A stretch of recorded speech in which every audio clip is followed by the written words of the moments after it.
revoilà pour une petite vidéo rapide dans une nouvelle playlist, oui encore une. On a jusqu'à présent essayé de me dissuader, et certainement à raison, de faire des vidéos sur l'actualité, parce que donner son avis sur la politique ou des sujets qui fâchent, c'est pas une très bonne idée pour une chaîne YouTube. Mais comme j'ai la fâcheuse tendance de ne pas suivre les bons conseils, je vais le faire quand même. Donc cette série vidéo sera rapide et sera sur l'actualité. Aujourd'hui, nous avons entendu dans la rue les éleveurs de la filière laitière, donc encore une manifestation des agriculteurs. Pour se mettre tout de suite d'accord sur les agriculteurs, personnellement, je pense que c'est un des métiers les plus durs qu'on puisse faire. Les horaires sont incroyables, ils travaillent 2 fois plus que tout le monde, c'est hyper physique, ça vous casse de partout, à 40 ans vous êtes déjà une momie, et c'est un métier en plus qui n'est pas très bien rémunéré généralement. Donc à aucun moment dans cette vidéo, je ne vais sous-entendre que les agriculteurs ne travaillent pas bien ou pas assez. De toute façon, pour qu'ils travaillent plus, il faudrait rajouter des heures dans les journées, donc c'est pas possible. Mais malheureusement, lorsqu'on regarde les chiffres et qu'on est lucide, l'agriculture en France est un échec total. Je m'explique. Premièrement, les fruits et les légumes que nous consommons ont perdu en 50 ans toute leur valeur nutritive. Les pêches, par exemple, ont diminué par 26, je dis bien 26, leur teneur en vitamine A. Quant aux pommes de terre que nous connaissons tous, il y a 50 ans, dedans, il y avait de la vitamine C. Aujourd'hui, c'est terminé.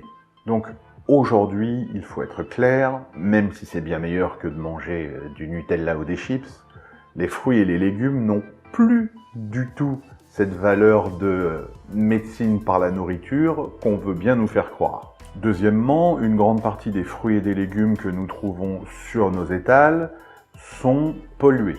Ils sont pleins de pesticides, d'engrais, d'insecticides, ce qui nous rend même encore plus malades. Et puis enfin, il faut être réaliste et par les chiffres, l'agriculture en France coûte 14 milliards d'euros d'aide de l'État. Alors, évidemment, il y a une partie qui vient de la politique agricole commune européenne. Mais cette politique agricole commune, elle vient du budget européen. Et ce budget européen, c'est des milliards que la France donne à l'Europe tous les ans. Et ces milliards, c'est nos impôts. Bien sûr, certains vont me dire qu'ils ont un super petit agriculteur à côté de chez eux, qui fait tout pousser de façon hyper traditionnelle et que c'est formidable, que c'est totalement bio. Alors, les agriculteurs bio à 100 mètres des champs classiques qui sont arrosés de pesticides par avion, à moins qu'ils aient un mur invisible qui empêche le vent de pousser les pesticides vers leurs champs, moi j'y crois pas trop. En plus, tous les engrais, ils restent pas pile dans le champ, au niveau de la terre, donc ça aussi j'y crois pas trop. Et de surplus, beaucoup de nos nappes phréatiques sont polluées justement aux engrais et aux insecticides. Du coup, quand on arrose, même si on n'a pas mis d'engrais, si vous arrosez avec une nappe phréatique qui est blindée d'engrais, ça ne change rien. Et puis le plus important, c'est que là, je parle de nourrir la France. Je parle de nourrir 66 millions de personnes, pas 7 ou 8 familles.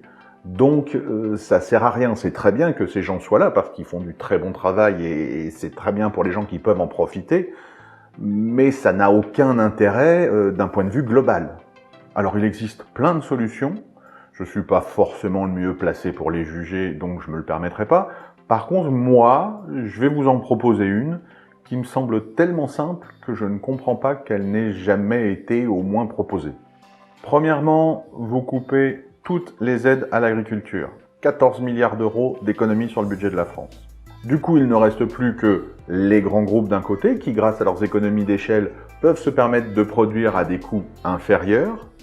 Et il reste aussi, bien sûr, le petit agriculteur qu'on a pas loin de chez soi quand on habite à la campagne, qui lui fait des produits qui justifient les tarifs et donc va pouvoir vendre plus cher dans des marchés de niche. Ensuite, vous changez toutes les lois sur l'agriculture. Vous interdisez les pesticides, vous interdisez les OGM, vous interdisez les engrais chimiques et vous faites des lois hyper strictes pour être sûr que le consommateur ait enfin dans son assiette toujours des produits de qualité. Bien sûr, on sait que la loi est faite pour être contournée, mais on a économisé 14 milliards d'euros. Donc vous en prenez juste 2 et vous créez 2 ou 3 000 postes d'inspecteurs agricoles. Ces inspecteurs agricoles iront dans toutes les exploitations toute l'année pour vérifier à la stricte application de la loi. Et ces inspecteurs agricoles, vous les recrutez chez les anciens agriculteurs qui n'ont pas pu garder leur exploitation et qui ont été rachetés, du coup qui sont pas contents et qui ne laisseront rien passer. Et puis enfin, on fait tout simplement passer la TVA sur les trucs comme le Nutella et les chips qui sont mauvais pour la santé, tout ce qui est trop sucré et trop gras, à 35%, et on fait passer la TVA sur les fruits et légumes à 0%. Comme ça, même les familles les plus modestes donneront plutôt des fruits à 4 heures à leurs enfants que des gâteaux remplis de sucre. Avec ce système, en plus on améliore la santé générale du pays, on fait baisser le cholestérol, on fait baisser les problèmes cardiovasculaires, on fait baisser le diabète, et du coup on fait baisser le trou de la sécu. Encore une fois, le but c'est pas du tout de critiquer les agriculteurs. Ces gens-là font vraiment tout ce qu'ils peuvent, vu le nombre d'heures qu'ils y passent, ils pourraient pas faire plus, mais ça ne marche pas. Il y a des fois où faire tout ce qu'on peut, ça n'est pas suffisant. Du coup, on va encore leur refiler des aides, on va couvrir un petit peu leur déficit à la banque, et dans 2 ans, on sera exactement dans la même situation. C'est du gaspillage de millions et de milliards d'euros, il faut arrêter. Une autre chose qui prouve bien qu'il faut changer ça d'urgence, c'est que les agriculteurs sont tous les ans, depuis très longtemps, une des catégories socio-professionnelles dans laquelle il y a le plus de suicides. Donc, il faut vraiment faire quelque chose pour sauver la santé des consommateurs, mais aussi pour sauver la vie de ces producteurs qui sont en détresse. Il est temps que la France ne soit plus un pays dont la pensée est fossilisée dans un passé préhistorique. Puisqu'on parle de progrès dans les mentalités, jetons un petit coup d'œil vers l'Irlande, qui, malgré le fait que ce soit un pays assez catholique conservateur, va avoir très bientôt un chef de gouvernement de 38 ans, donc très jeune, et qui en plus est métis et ouvertement gay. Peut-être qu'il faudrait qu'on prenne un peu exemple sur ces gens-là, qui ne restent pas bloqués sur leurs dogmes.